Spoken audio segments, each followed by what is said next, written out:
I did it. I beat XCOM. I beat it on Classic, which is the second hardest difficulty, and Iron Man, which means you can't reload saves and must live with every decision. And I did it without losing a single mission and only losing 10 soldiers. The statistics on Steam for when I did this claimed that only 0.2% of XCOM owners had pulled that off, which made me feel good about myself in a completely arbitrary and pointless way. Yay, video games! That said, I still have more to show you about this game. Welcome to everything you need to know about XCOM Enemy Unknown. Despite the name, I'm going to try to keep this brief. I think I'll be keeping most of my videos brief. If you want hour-long coverage of every game out there, there's a million places to find it, you know? I'm going to try to focus on giving you all the relevant info I can in a few minutes. XCOM Enemy Unknown may be the one exception to that rule though. It's a very dense game to explain. First off, base building. I didn't cover it in my last video because I never made it to base building in my last video. Don't get me wrong, I had done it on other difficulties, but that video was mostly about impossible difficulty. Your home base is where you go to get upgrades, upgrades, upgrades. You can level up your soldiers, you can outfit them with different equipment, as well as customize them, giving them names of your friends and loved ones so that you can laugh maniacally as they die miserable and undeserved deaths. You can also change their armor and hairstyle, but you can never give them a non-American accent. I guess in future Earth, everyone speaks like a standard army soldier. How do you get new equipment for your soldiers? Research. Look at all this research I have to do. Well, you get the idea. You go here, there will be a list, and you choose which item interests you the most. It's all time management though. From various missions you can get more scientists as well as building certain facilities, and they speed up the research time. You see, you're constantly on the clock in XCOM when you're not inside of a mission. Time isn't always passing, but you always need to be passing time. You'll choose a research item or build a facility, we'll get into that in a second, and you'll go to mission control to scan for activity. This passes the time at an extremely fast rate, but it's also how you find missions. So while you're waiting for that sweet new plasma gun to be researched, you may have to deal with an extremely difficult mission. Any mission that you do not take or that has failed increases the panic in a region. What is panic?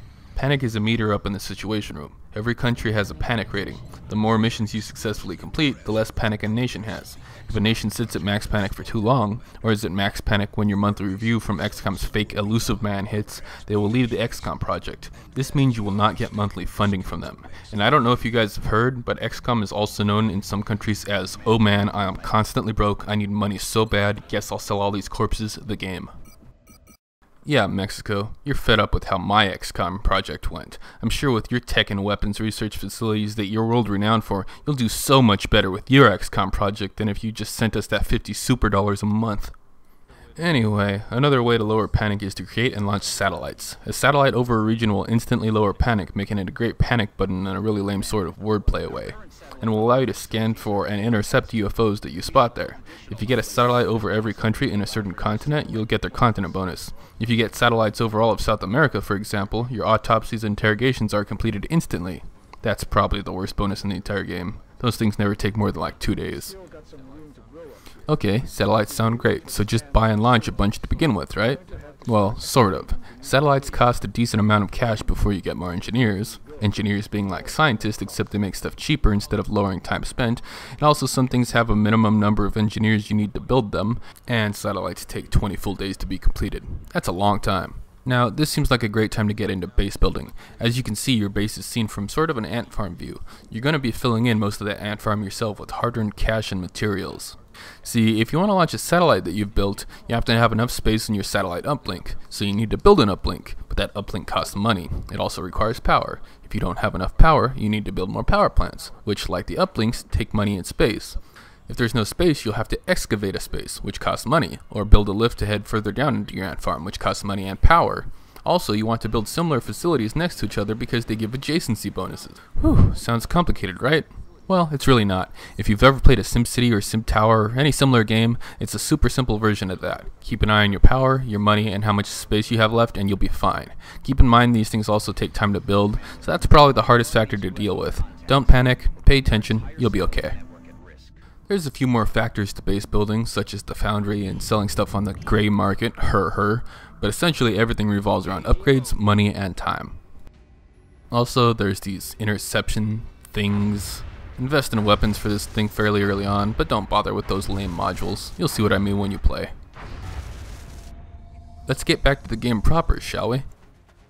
If you watched all of my last video, my comment that it's fantastic at the end may have seemed slightly disingenuous after all that harping on impossible difficulty, but really, it wasn't. The game is great. I put 40 hours into it in a single week, which for me is saying something as I hop around from game to game like crazy. This title is absolutely worth your money, and I think you'll have a lot of fun with it. That said, me liking the game doesn't mean I don't have my complaints. On the contrary, playing the game so much has raised a little laundry list of complaints that I think could mostly be solved in patches, expansions, or perhaps a sequel. First off though, praise. I like the way the game looks and runs. The game runs incredibly smooth on my fairly modest system, and while I don't think the character design is the most imaginative, it feels right to me. I like the ant farm look for your base, and I like the action cameras to give you an up-close view of some great shots. It makes you feel less distance from your characters out on the field. I love the core mechanics. The game at its base is fundamentally sound. It's fun to play, and in terms of bugs that actually interrupt or disrupt gameplay, there are virtually none. It's a very buggy game, but most of the bugs, thankfully, are superficial. There are a few big ones out there, but they appear to be fairly rare. I like that there's no real filler. Every mission is a big deal and gets you vital items that you need. If you choose to go straight for the story stuff, that's not difficult to do either. I like the 2-point action system. Time units from the first game sounded a little convoluted with how you'd try to get the most efficiency out of them, which is too much micromanagement for me. I like to make a move and commit to it. I love sectoid telepathy. I said I liked it last week, here's why. Aw yeah, free double kill. Now, what I don't love. The game's buggy, extremely buggy. As I said, it's mostly superficial, but I have had 1 or 2 instances where my soldier has pointed a gun at the enemy, triggered an action scene which means they've got the kill, and nothing happens. They don't fire their weapon, and my turn gets eaten. This happened maybe twice in 40 hours, so I consider it a freak bug, but it was still a little annoying. The worst bugs are constant clipping problems. Soldiers fire from the wrong direction, everyone can shoot through anything, as solid matter apparently has no meaning in the XCOM universe. It makes those action scenes that I enjoy so much feel cheap and amateurish when they bug out. While I like the 2-point action system, I do not like that you have to specialize your soldier into being able to fire and then move. That doesn't even make sense. Why do most actions end turns? I want to shoot and then get out of there. This just seems like a bad design choice. The maps are too small. Again, I never played the original XCOM titles, but I can easily tell you that these maps are too small. You can very quickly and easily get to any one of the map's edges and just hug that. You also know instantly which direction you have to move in. One of the alleged charms of the original game was that you'd get dropped off in a big area, and you'd have to maneuver through fields or buildings that carried lots of aliens hiding in the darkness, which they could also shoot you from. Which brings me to my next point. You can't get the drop on aliens. I mean, you can fire into the darkness with a rocket, or you can throw a battle scanner, light up a group of enemies you haven't triggered yet, and maybe hit them with something, but the second a group of enemies is triggered, they get a silly little, oh no, you spotted us animation, and they all get a free movement turn, during your turn. This fundamentally disrupts the turn-based nature of the game, and it's one of my biggest gripes with the title. Enemies do appear to move around before you engage them, but not in any meaningful sort of way.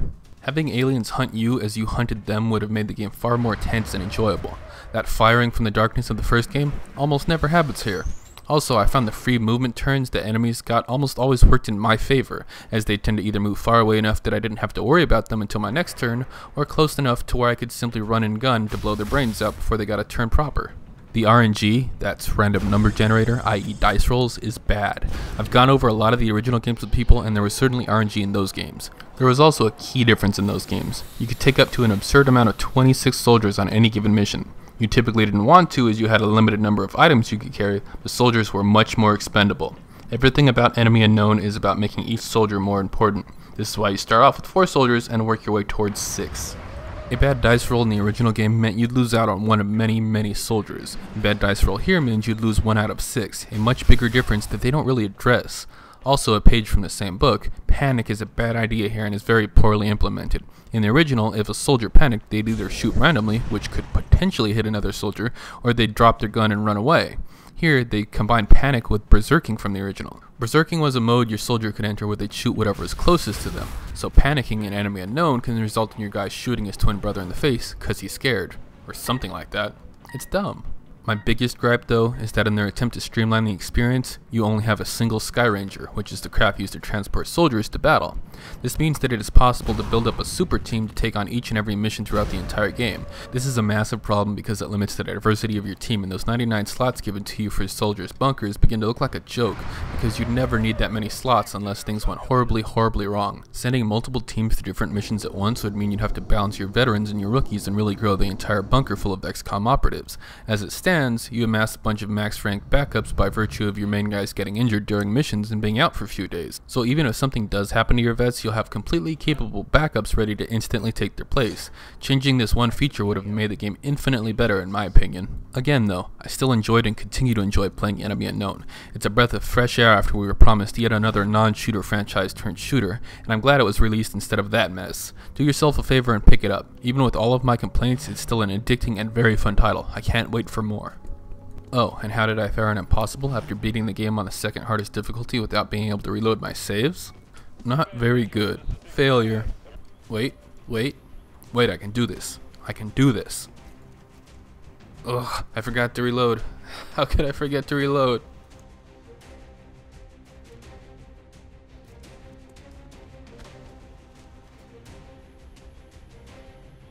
It's okay. Jimmy, get over there and back him up. You too, Jimmy Jr.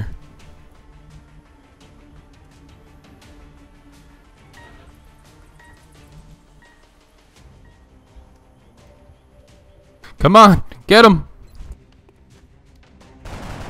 Yes! I am the best!